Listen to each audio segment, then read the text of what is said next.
Love music, love life. This is Lagos Talks. Yes, Lagos and beyond, we're talking, and it's a health-centered conversation this morning. As always, we love it when you're a part of the conversation. We have a special guest joining us. He's an expert. So if you've got any questions or comments, I'll let you know how you can send them through. Our WhatsApp number is 0809 444 981. You can also tweet at Smooth981. And we're streaming live on YouTube as well. Our YouTube channel is Smooth981. So all you need to do is just search for Smooth981 and you'll find the channel. You can, of course, catch the live stream and post a comment on there as well.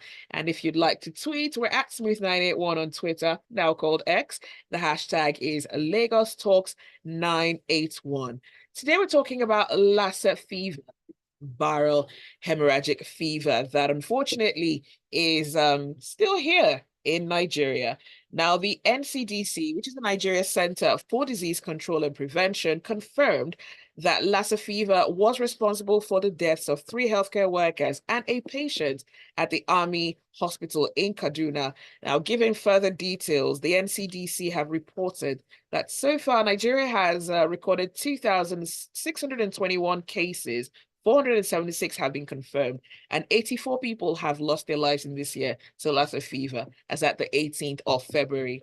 Our special guest this morning is an infectious diseases consultant. He's also the PRO of the Nigeria Infectious Diseases Society, Dr. Adefolarin Opawoye.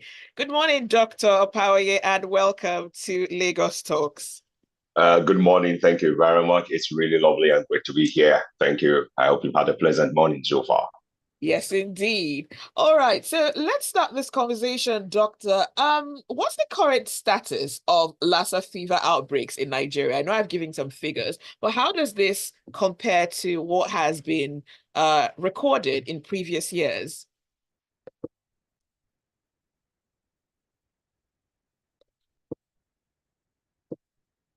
Dr. Folarin, can you hear me? All right, it does seem like we're having some connectivity problems, so we're going to try to get... We're in Nigeria. Okay, so Dr. Folarin, we can hear you now. Okay. Yes. Did you get my last question? Yes, you were talking about the status of Lassa fever this year compared with what we've had last year, right? Yes. Okay, thank you very much. Yeah, so I mean, as we all know that Lassa fever is endemic in Nigeria, meaning that it's a Nigerian issue. It's here. The same way malaria is endemic in Nigeria. I mean, you wouldn't really, if you have malaria in the US, you're in trouble, but in Nigeria, it's a run-of-the-mill thing, because it's kind of like our thing. And incidentally, Lassa was actually first discovered in Nigeria. I mean, yeah, in 1969. That was when it was really identified in Borno State. In the Lassa, the town is called Lassa, and so the name is a Nigerian name. So this is our thing. And we sort of like have it seasonally every year. Around this time in the year, during the dry season, every year we have this issues. I don't have the full details now. They're available on the NCDC website because they track the data annually, to know whether it's been better than other years. But I mean, off the top of my head, I think so far we've had a better response because the reality also is that we're learning, we're getting better every single year. And I think it's been, the numbers are maybe a bit better than other times, Can we get the numbers down? Definitely. But I think compared to other years, off the top of my head, I don't have the data to back it up. I think the response has been better. Thank you very much. All right, thank you for that, Dr. Folarin. It's a viral hemorrhagic fever, and I just realized perhaps we should have, or I should have, asked for a bit of a background on its transmission. For people who hear about Lassa, they know there's a connection with rats and all. So could you just let the people know exactly how this illness is transmitted and what it means for a person who has this condition? Okay, thank you very much. So, like you said, it's a VHF, viral hemorrhagic fever. There are quite a few of them. The dreaded Ebola, Marburg. We have others like the Crimea Congo hemorrhagic fever, dengue fever, and all that, But yeah, we're talking about Lassa fever. How is it transmitted? There are two means of transmission. One is from the primary transmission from the rats to humans, and then the secondary transmission is from human to human. So for the primary transmission, basically people get it when they have contact with the secretions of anything contaminated by the rat. And there's a specific rat We call it the multi-mammoth rat, or the scientific name is Mastomys latalensis. I think the Yorubas call it asinwi or asin.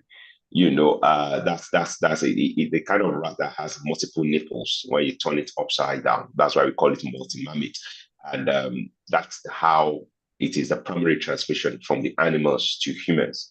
But that's one way of transmission, and that's a bit of a challenge because almost everybody has rats in their house, from Ikoyi to Ikorodu. I don't care who you are. There's a rat somewhere. If you haven't found the rat, then means you are not looking for it properly. I don't know, Zibby, if you have rats in your house anyway. You don't look like Thankfully someone who has not. rats. Yeah, well, maybe you have not found them. But either they I are make living sure we with you. get things fumigated because, right. Fumigation doesn't kill rats. That's the problem. Are you serious? No, that's it. You got rats. No, you haven't seen proper rats. So, the kind of rats that when you want to kill, they look back at you and the two of you be looking at you and say, I dare you move. Move and I'll treat you here.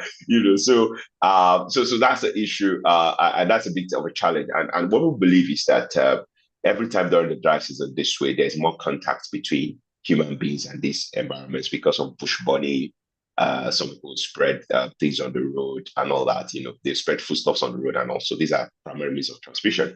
Then we have the secondary means of transmission where the human that is infected transmits it to another human. Now, that's the important one for the healthcare workers, where Right. a lot of healthcare workers get it, because they get it from a sick patient, or suspectedly, if a sick patient comes in and appropriate precautions are not taken, then they can get it from the contact, sometimes just by touching the person if they are vulnerable, or through the droplets if they inhale what is coming out from the mouth of that person when the person coughs or sneezes. So those are the two means of transmission. In summary, again, we have the primary transmission from rats to human, and we have the secondary transmission from human to human. Thank you very much.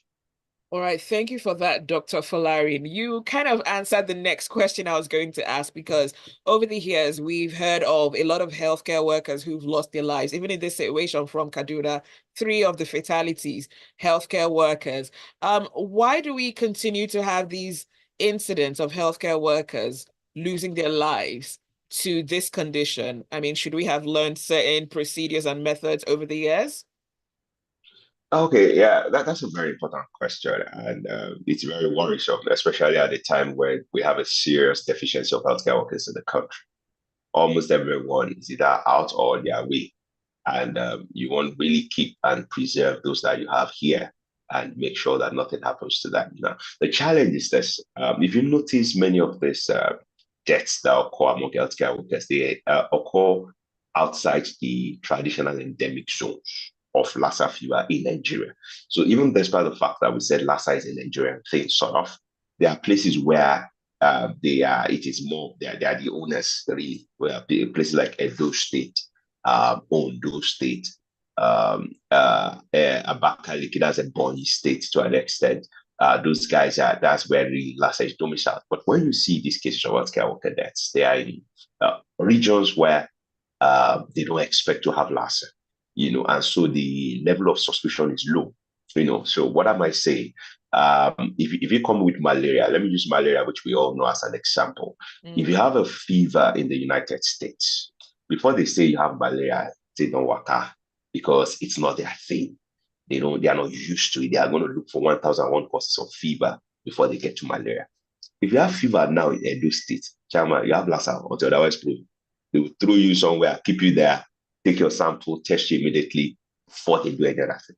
While they have all their hackles up, they are ready. But in all these other places, many times these patients are being treated for malaria. And then, the malaria is not good, it is resistant malaria, or maybe they treat it well, poorly treated.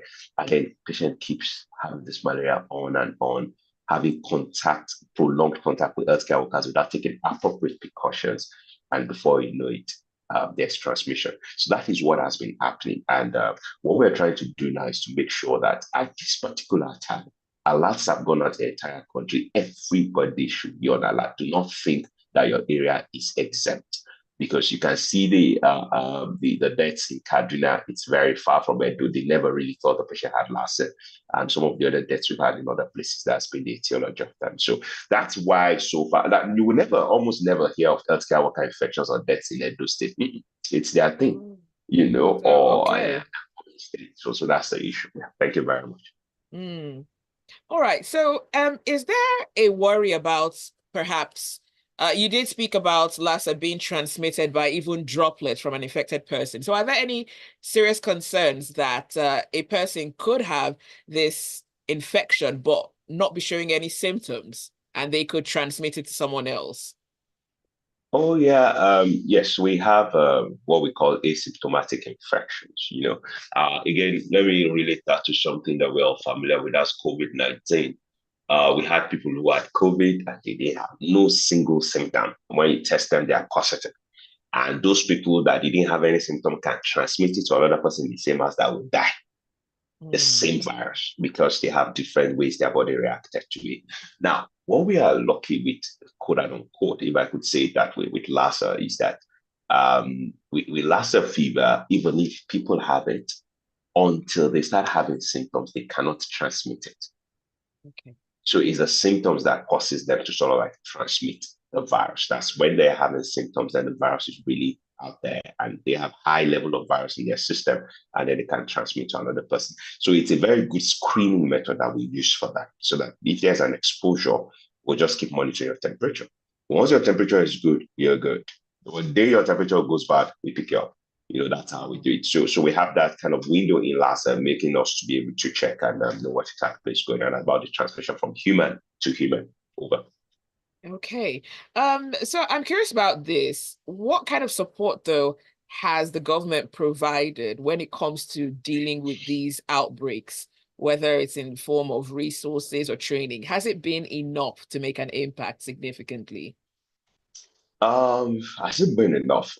Yeah, I would say the government is trying their best. Of course, things can always be better. And every time you have a debt, any debt is a problem. More so when you have the death of a healthcare worker, then there's a bit that it means that there have been lapses. It means that whatever you are doing is not enough. So long as we continue to have these debts, we have to keep tasking ourselves that we can do better. But remember, everybody has that. I mean, like in the US, they have the flu that kills hundreds of thousands of people every year, regardless of what they do. So we don't want to see that way. I don't have that fatalistic view, but the reality is that regardless of what you do, sometimes these things will happen, but you can keep getting better, keep mitigating, and hopefully you could actually, if possible, even eradicate it. So the government has been trying. These things we can't manage it without the help of the government. So, like in terms of testing, for example, the government takes care of the testing. You don't have to pay a dime to test patients for Lassa fever. Many times the treatment centers are almost free. The drugs are provided by the government and the personnel and all that. So this is not a care that private hospitals can do. This is government, and the government usually tries to step up in cases of this pandemics and emergencies to sort of take care of things. So the government, they are trying their bit. They can do better. Okay. We're speaking with Dr. Folarin Opawoye. He's an infectious disease consultant and he's also the PRO of the Nigeria Infectious Diseases Society. We're talking about the scourge of Lassa fever in Nigeria. We'll continue the conversation shortly. Stay with us.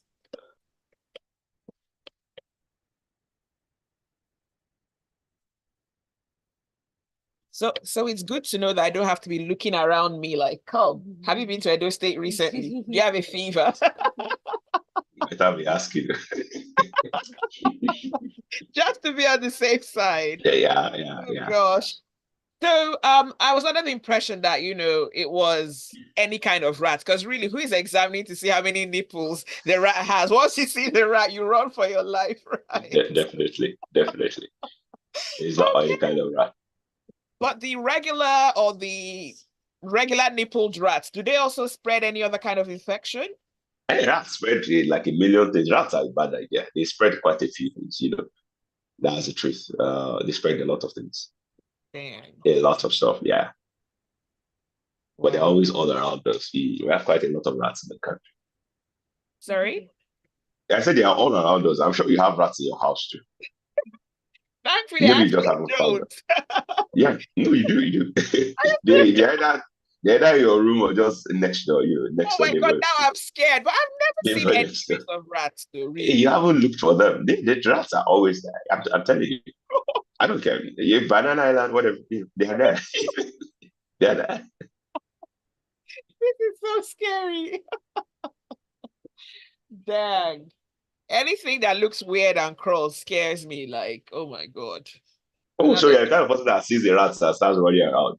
Of course. Even Are you cockroaches, kidding me? geckos, anything, as long as it crawls and is weird. Ah, I mean, I know in the zoo, once they see the rats, they reach into their shoe rack and bring out the high heel, the stilettos, and start chasing the rats around. So Courageous. that's strange. That's okay. Oh my goodness. All right, we're going back on.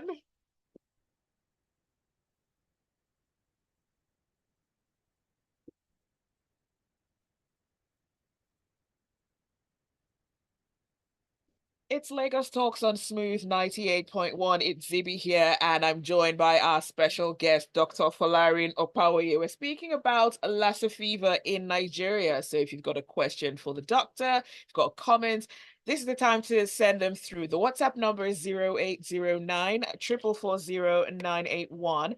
And you can also tweet at Smooth981. We're streaming live on YouTube as well. Our channel is Smooth981. Or just go to youtube.com/smooth981 and you can catch the live stream and post a comment on there as well. The hashtag is Lagos Talks 981.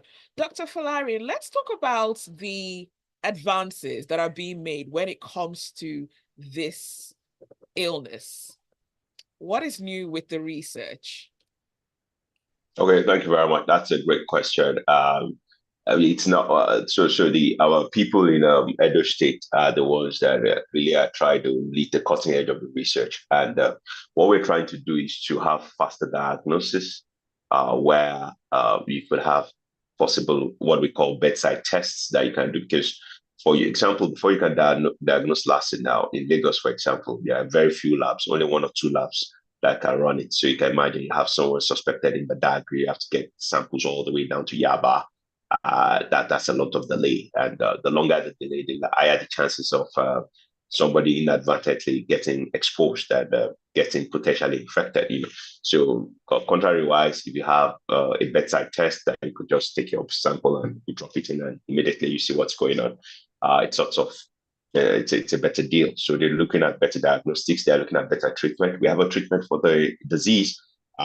There's some arguments whether the treatment really works or not. So we're looking at that. We're also looking at the kind of what we call the prophylaxis to see if there's a drug that works that if you're exposed, you can take to prevent you from having the disease. Right now, if you're exposed, we'll watch you. So it could be a bit of a tenterhooks for the person who is exposed. You don't know what is what. It could be very disconcerting because some people literally move out of their houses that they've been exposed. They don't want to put their children at risk. They don't want to put their families at risk, and so it could be a lot of psychological burden for the person. But if there's a drug that we can give that we are sure that this drug, even when you're exposed, will prevent you from having the disease, it's a big thing. So these are the different areas in diagnostics, in treatment, in prophylaxis, all the different things that we're trying to look at and see whether we can get better drugs to treat it, we can use better drugs to prevent it, and we can use better ways to diagnose it. And then hopefully we can try to eradicate it totally. Now, God help you trying to eradicate rats. Those things are very stubborn, but yeah, basically those are things working. Thank you. All right. What about vaccines? Yeah, brilliant. That's also one that is being worked on to see if there's a vaccine that could help. So far, we've not had stellar results with vaccines in some certain diseases. Even the Ebola, which is honestly more dreaded than Lassa in a way. They've tried to create a lot of vaccines for it. We don't have one that really works as much as we would want it to. There's one that was used in the last outbreak in Congo, which was believed to have worked a bit better. But yeah, there's a lot of work going on Lassa fever vaccines to be very correct. Thank you very much. All right, thank you so much for that, Dr. Folarin. And speaking about trying to eradicate rats, I think it was on Monday. Yes, on Monday, I read this. It was in the news. The Minister of State for Environment basically said the federal government was going to launch it's being called a deratization framework to tackle the occurrence of Lassa fever. And I'm curious about this. I mean, we all know how difficult it would be to get rid of these creatures that have been around for centuries, maybe even longer than humans have been. What would be the ideal way to actually get rid of these animals, hopefully for good? And should we No, really get rid of them, hopefully for good? I'm a doctor. I'm not a rat expert, So maybe I would ask you: have to deal with rats before, and how did you deal with them? But generally, for rats, it's basically about denying an habitat for them. If the environment is clean, to be honest, it will go a long way. Our environments are not clean. They are very dirty, and so they create all sorts of places, one for the rats to hide, and all sorts of things for them to eat. So that's a challenge. If we can now, I mean, rats are not. We don't want to eliminate rats. They are nasty creatures, but they also do a lot of good stuff in a way. And so, but what we're trying to do is to keep them away from humans. Let them stay in the jungles, let them stay in the forests, maybe on the farms. I'm sure the farmer wouldn't like this because even farmers hate rats. But let us keep them away from humans where they can carry disease, because they do carry a lot of diseases. So I think the way to start with is really by cleaning up the environment, making sure that our houses are more livable. You have some houses with all sorts of holes in the walls and all sorts of crevices and crannies and corners for vermin to hide. So and once you have that, it's very difficult. There, you can kill as much as you can kill, but they will always come back. So if we can have better housing, if we can have proper environments, we can separate the rats from humans. Like I said, the goal is not to exterminate rats. Like you said, it may not be the best idea because they have things they do. But if we can keep them away from humans, I think we're good. So better housing will go a long way. And then once houses are protected, we can kill the ones that missed us, and I hope that the ones out there in the jungle don't come back. Thank you. Over. All right, thank you, Dr. Folarian. And this just popped in my head. I was thinking, let's talk about demographics. Are there people that are more likely to actually contract this illness? That's a very, very, very good question, because like in COVID, we know that some people are more susceptible. The older people, the ones with multiple issues like hypertension, diabetes, and all that, they are more likely to have COVID. But with Lassa fever, really, I'm not aware, that there's a particular demography that is more likely. If anything, maybe we seem to have it in younger people, for whatever reason. Maybe the older ones, I don't know. They probably don't have as much contact with the rats like the younger ones. And then, by the way, we also have some people that hit rats anyway, bush rats and co. The so-called error bear. Some of these rats can be, you Bush don't know what they meat. are killing. Yeah, you don't know what they are killing for inside the egusi and then the pounded yam. So one has to be careful in that way. But yeah, I think maybe to an extent, the younger population may be more at risk because of higher contacts with these rodents. Like I said, that's the primary contact. But when it comes to secondary contact, everybody's at risk. You understand? So that's the thing. But the way these things go, it's not everybody that is exposed to that contact set. But Mm. I will be able to identify risk factors for contacting Lassa. I'm not aware. I'm not aware of that. We know some people are more susceptible, like people who are pregnant. They could be more susceptible and it could be have worse outcomes than that.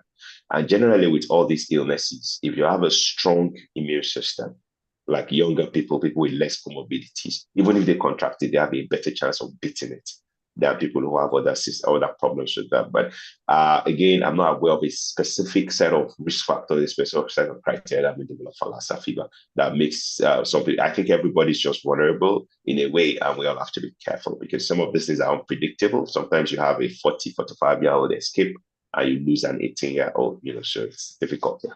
Thank you very much, Owen. Thank you so much, Dr. Folarin, for that. Dr. Folarin is an infectious disease consultant. He's also the PRO of the Nigerian Infectious Diseases Society. And we're speaking about Lassa fever coming off the back of the outbreak that has recently been reported in the news coming from an army hospital in Kaduna, where 4 people are said to have lost their lives, 3 of them healthcare workers. Now, the Ministry of Environment is also working hard and they're trying to implement a deratization exercise to help tackle the occurrence of Lassa fever in states that have experienced consistent outbreaks. So just like Dr. Folari stated, states like Edo State, Ondo State, and Abakaliki in Ebonyi State as well. So finally, Dr. Folari, what are your final words that you can share with Nigerians, healthcare workers, regular folk like me, and basically even to the government when it comes to this illness? Okay, thank you very much, Zibby. So I think the whole idea is that we need to have better health seeking behavior, for us, because generally, so the average Nigerian is sick. I don't know, where do you think they go, Zibby? If you're sick, what do you do? I'm ashamed to admit. No worry, no But most times worry. I will go to a hospital if I feel really ill. Yes. Zibby, so okay, you're not really here. Where do you go? You know what you do. Dr. Folarin, you're putting me on the spot. No, no, no, not at all, not at all. You'll be asking all the questions. Okay. Well, I But think we don't. most Nigerians, not Zibby now, but most Nigerians might go to a pharmacy to get something Yeah. over the So most counter. Nigerians, including CB, goes to pharmacy, and that's the challenge, and I find it very difficult because sometimes you have this person at the pharmacy who didn't even go to an iota of formal education, advising you, a professor or a whatever, a master's degree, double master degree holder, as to what to use. And these people are trained in the arts of sales, nothing else. They don't understand diagnostics and all that. And for them, their modicum of success is getting you to buy as many things as you can buy before leaving the pharmacy. So you come in that, oh, you have these, and then they make sure, oh, I don't buy vitamins too. Oh, your blood looks short. Buy this one too. And then before you know it, you have spent 100K. They are happy. And then you think you have been treated. So if we all have better health seeking behavior, get to a hospital when you're sick. The reality is that many of these cases that we've had, especially again outside the endemic areas, are people who have this so-called malaria, because that's how it presents. It starts with fever, non-specific symptoms, fever, some sore throat, some malaise, some muscle aches, muscle weakness, and all that. And then they go to the pharmacy, they treat them for malaria, they're not getting better.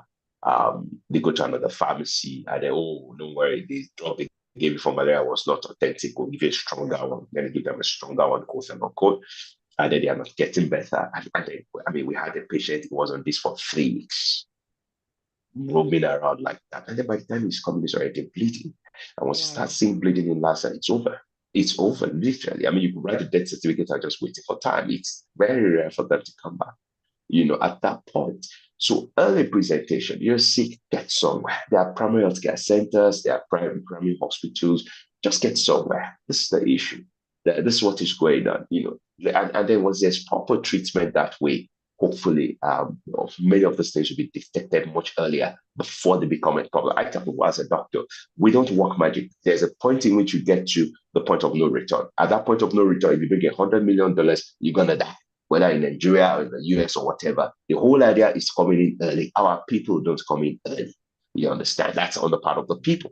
On the part of the healthcare workers, there needs to be an increased awareness, especially in areas outside the endemic zones and outside the proper zones, outside the Edos and the Ondos and all that. You see these patients coming in with fever of more than a week, 2 weeks. You cannot find the source. Please start thinking outside the box. Do not just assume that it's malaria that is not properly treated. Start looking at other things that would also help, and start taking precautions. I have seen some of these patients, and I mean, but maybe that's because it's what I do. And by the time I'm saying them, all echoes are up, all precautions are there. And then at the end of the day, when they diagnose them, oh, fine, all the best. I mean, you kept yourself safe and protected, rather than when the diagnosis comes back, you are all shaking because you're not sure what exactly you did when you were there. So there's also the point of infection prevention and control that's for the healthcare workers. We're trying to do a lot of trainings all over the country to more educate them to protect themselves. Like I said, the challenge with healthcare workers getting infected is that they can actually spread it to all the patients, that came into the hospital with another thing. So you can imagine coming with malaria and living with Lassa. That's a very bad deal, So the government, there's a lot of work to be done. Like I told you, every single death is unnecessary, and the government is trying. They are helping up. The NCDC has deployed personnel to many of these states to help their responses. We get kits from them, we get treatment supplies from them, but we can always do better and make the country a safer place for all of us. Thank you. Thank you for that, Dr. Folarin. And one last question. Seeing as how when most people go to a hospital, malaria is sort of seen like a routine test because, of course, this is an endemic area for it. Will we get to the point where Lassa becomes almost like a routine test as well, Lassa screening? Yeah, well, so it's all about what we call the epidemiology of the disease, meaning that the distribution, the demography, and all that. Now, like I said, if you're in Edo State at this point, you have any half fever, you have Lassa on our program. However, in places like this, I mean, we have, I don't know, maybe 20 million people in Lagos, and we're so far. For example, we've had very, very few cases over the years in Lagos. One case, two cases. Sometimes a year will go without any identified case. So for me to now start screening everybody with malaria with Lassa test is not cost effective at all. And the reality again is that remember, you get to the hospital today after saw a patient yesterday who said they think I may have Lassa. And everybody just clears. There's just a zone of clearing around you. I mean, you would think everybody will just take off like, okay, guys, distance. All points are out. What's going on? So Right. you really don't want to do that to yourself. So it's all a matter of how many cases do we have and all that. But like I said, during the alert periods like this, we have questions we do ask. We have a screening tool that once we apply that screening tool, and depending on the number of positive answers we have on that screening tool, including things like where did you travel, where have you traveled to, have you taken part in a funeral recently, what are the kind of symptoms you have, those things make us to have a higher level of suspicion. And then we now put you on the pathway for testing. So it's not going to be cost effective and it's going to be very psychologically distressing to label everybody as having Lassa. I mean, then at that point, people will start coming to the hospitals again, say, normal, only Lassa, and then it will make things worse. So that's a challenge. So it's a balance. Maintain your level of suspicion, right? But don't also treat everybody as a suspect. You have to have criteria that we use, and we have those kind of criteria. Alerts have gone out to all the healthcare facilities in Lagos State, for example. They are being carried along. That's what's going on, guys. Be careful. These are the things to look out for. If you have any problem, these are the numbers to call. There's a structure in place. There's a full structure in place. Every single LCDA, not local government, every LCDA, every hospital has someone attached to them. We have a reporting system. We have a channel these things go through. We do meetings. There's a lot of work. And this is why I appreciate the healthcare workers. I mean, a lot of times people like to lambast government workers and all that. But I remember one of the first alerts that we had in Lagos, it was in the evening around 7 p.m. And before 10 o'clock, the entire structure was on ground in terms of everything we needed. Everybody came out from their houses, 7 p.m. on a Friday. So people are working. We're trying our best. And we just hope that we all try and do everything to keep everyone safe. Thank you. All right, this has been a very enlightening conversation. Thank you so much, Dr. Folarin, for sharing your wisdom with us and letting us know what we need to do and the things that we do not need to do. Thank you Thank you very much, so Zibby. much. Thank Greet you. your rats for me. Thank you very much. I have no wrath, Dr. Folarin. You do have a lovely day. It's been a pleasure. Thank Thank you you, so and much. you Yeah. too. Cheers. That Yeah. was Dr. Adefolarin Opawoye, Infectious Disease Consultant, also the PRO of the Nigeria Infectious Diseases Society. And that's where we draw the curtains on Lagos Talks this morning. But do stay with us. There is a lot more to come on the Smooth Breakfast.